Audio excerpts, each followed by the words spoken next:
Now look at this number 12. You're probably thinking the same thing I am. As soon as you see fractions, you're thinking, oh no. But there's a sort of an easy way out of this.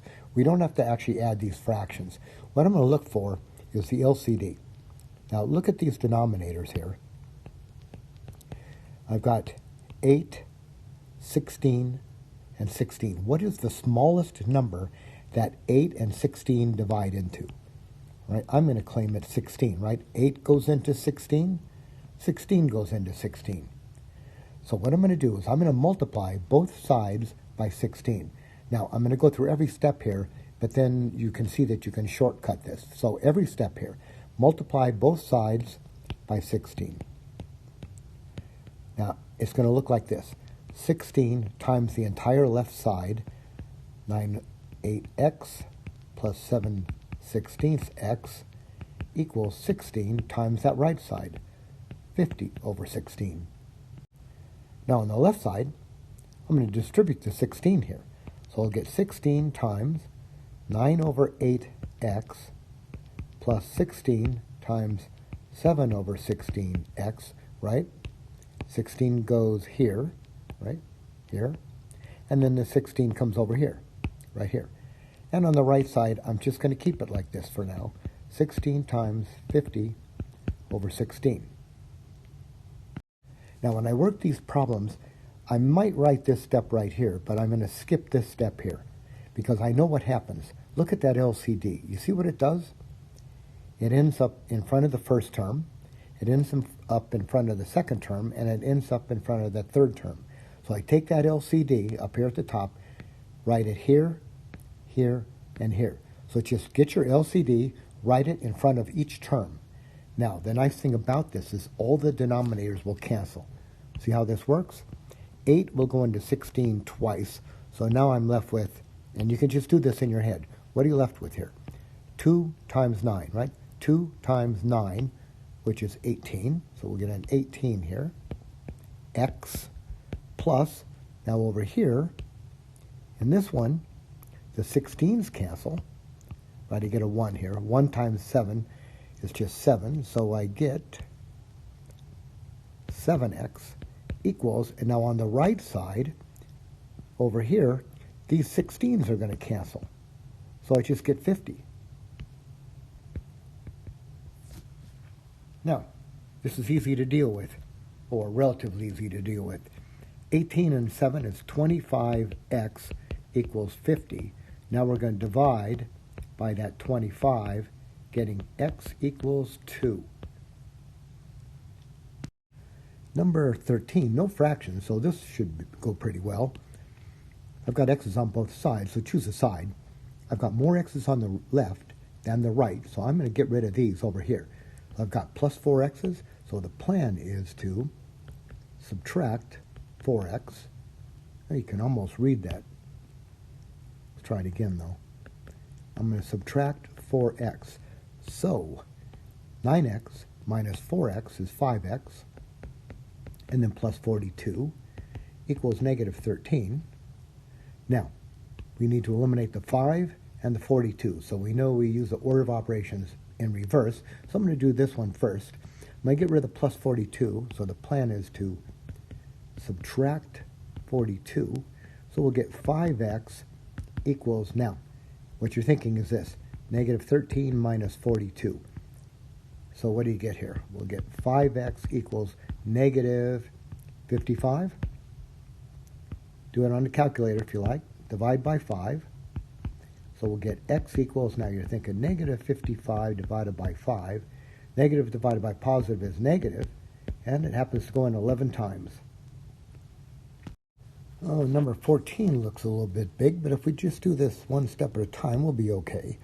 I've got a set of parentheses here and a set here. I'm going to work at the innermost set first. So let's start by distributing that negative 3 right through here. So we're going to have 9. I'll just rewrite the 9, bracket, and then the 9. Now, take this negative 3 through. Negative 3 times negative 5x is plus 15x, and then negative 3 times negative 8 is plus 24. And this is equal to, all right, nothing to do here on the right side, 135x plus 297. Now, inside this grouping symbol, I can add those together. So we'll get 9 times, now, 9 and 24 is 33, plus 1, plus what, 15x. This is all equal to 135x plus 297. Now, let's multiply through here. So first up, 9 times 33. Oh, that's interesting. That's 297, which kind of matches that 297 over here. That just alerts me. And then what do we have? 9 times 15. Oh, even more interesting now. This is plus 135x, which just happens to match that 135 over here.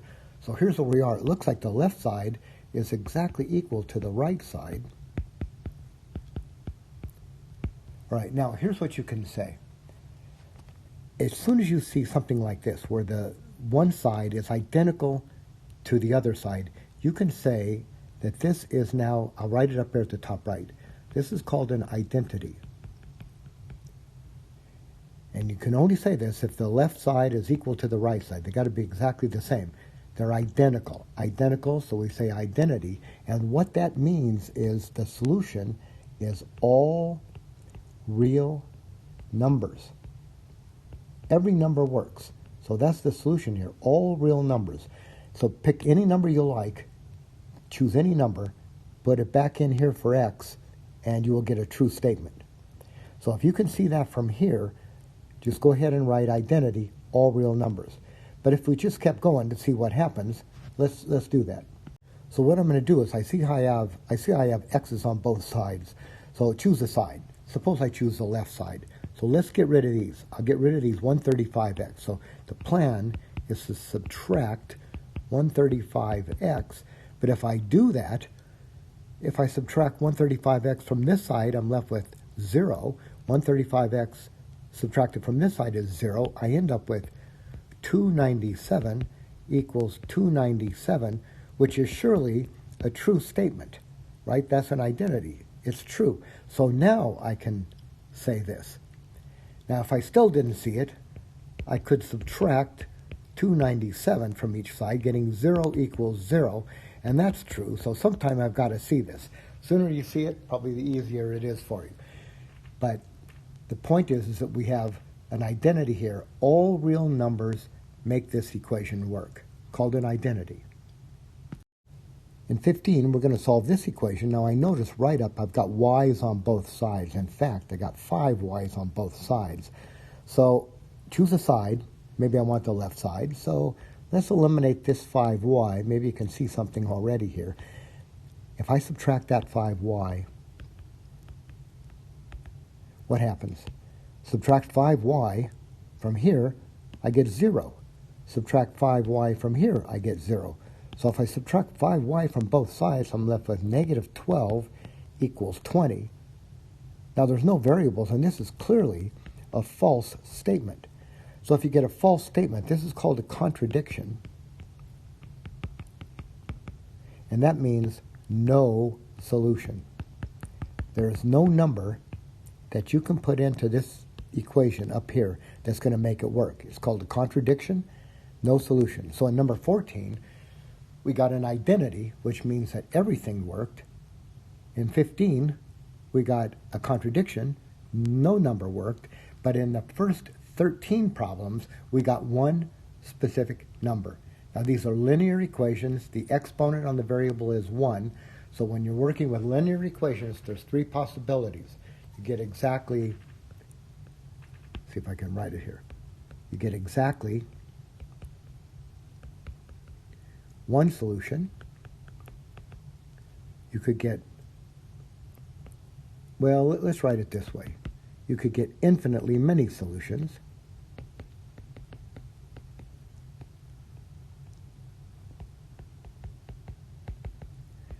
That's all real numbers. Or you could get no solution. Contradiction. All right? So it's always going to be one of these.